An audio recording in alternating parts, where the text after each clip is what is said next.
Assalamualaikum warahmatullahi wabarakatuh.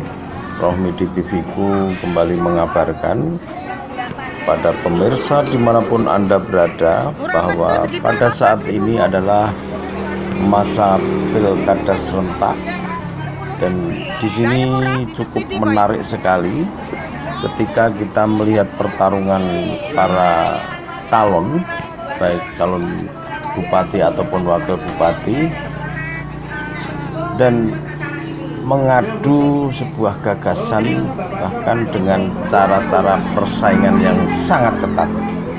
Namun ini bisa dijadikan contoh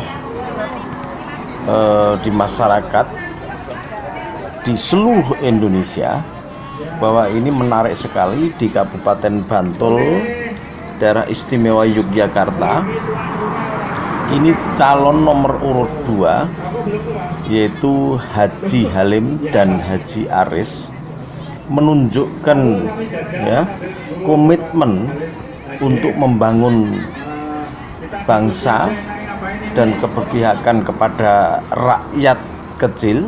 Ini cukup kentara sekali dan cukup jelas karena beliau jelas-jelas ini terkait dengan mengkampanyekan terkait dengan gagasan program-program yang pada saat periode pertama itu belum selesai.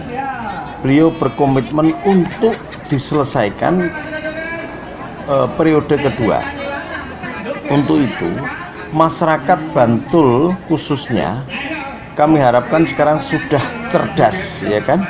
Kemudian bagaimana para calon itu untuk menyampaikan program dan gagasannya guna membangun masyarakat Bantul khususnya agar supaya terus semangat maju dan mensejahterakan rakyat secara merata.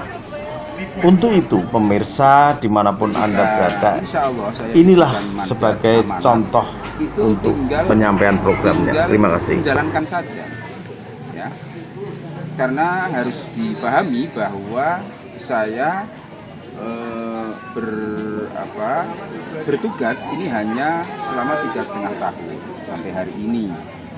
Dimana pada tahun pertama itu saya harus menghadapi COVID, sehingga program-program yang sudah kita tata itu harus direfocusing namanya. Dari pembangunan misalnya infrastruktur, kita sudah merencanakan membangun jalan, jembatan, bangkai, taluk, lampu penerangan jalan. Oleh pemerintah pusat itu diperintahkan untuk direfocusing, dialihkan untuk penanggulangan COVID, sehingga tentu ada dampak-dampak akibat refocusing itu, ya karena kita memang harus menyelamatkan nyawa terlebih dahulu daripada membangun. Nah sekarang tidak ada COVID, besok kita bisa take off lebih kenceng, bisa gaspol gitu untuk membangun Bantul dengan memfokuskan pada pembangunan dari dusun, membangun Bantul saka dusun.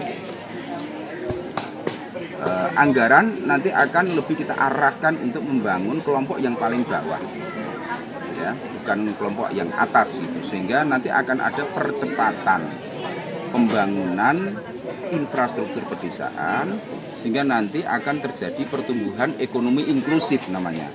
Pertumbuhan ekonomi inklusif itu apa? Pertumbuhan yang menumbuhkan masyarakat paling bawah. Karena kita ingin membangun infrastruktur pedesaan. Kalau infrastrukturnya bagus, nanti akan ada investasi di desa-desa itu. Karena tanpa infrastruktur yang bagus, investasi itu sulit, bahkan mustahil untuk bisa masuk ke desa-desa. Oke, sepanjang 600 km itu kalau melihat dari kemarin, hampir 2 dekade lebih itu, Bantul itu paling parah gitu. Apakah Pak Alim yakin ketika Pak Alim nanti terpilih akan 600 km? Sudah saya hitung, sudah saya pertimbangkan bahwa 600 km itu membutuhkan sekitar 700 miliar. Tentu tidak mungkin selesai dalam waktu 1 tahun. Maka narasinya adalah membangun 600 km jalan desa tuntas dalam 5 tahun. itu nanti akan kita tuntaskan selama 5 tahun. Tahap itu Pak ya. Ya, ya, misalnya tahun pertama jalan ini dulu di 17 Kapanewon, kemudian tahun kedua ya 17 Kapanewon lagi, yang penting rata gitu. Rata, dan pada akhirnya di tahun kelima itu semua jalan desa insya Allah itu mulus ya, dan pasti mulus gitu dengan anggaran segitu itu. Walaupun ini memang ada resikonya. Resikonya apa?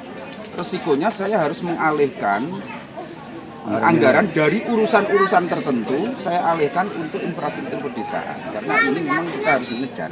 Jadi termasuk paling utama Pak. Iya, karena dengan infrastruktur itu akan merangsang ekonomi. Ya, ini hanya strategi untuk membangun ekonomi. Kita siapkan dulu infrastruktur ekonomi. Ya, termasuk pembangunan fiber optik. Jangan lupa sudah 176 km fiber optik untuk memastikan internet itu tersedia di mana saja. Ya. Oke, terima kasih Pak ya. Terima kasih Pak. Dan pesan untuk masyarakat Bantul. Harapan saya kepada masyarakat Bantul, marilah kita ikuti pilkada ini dengan riang gembira, dengan menjunjung tinggi persahabatan.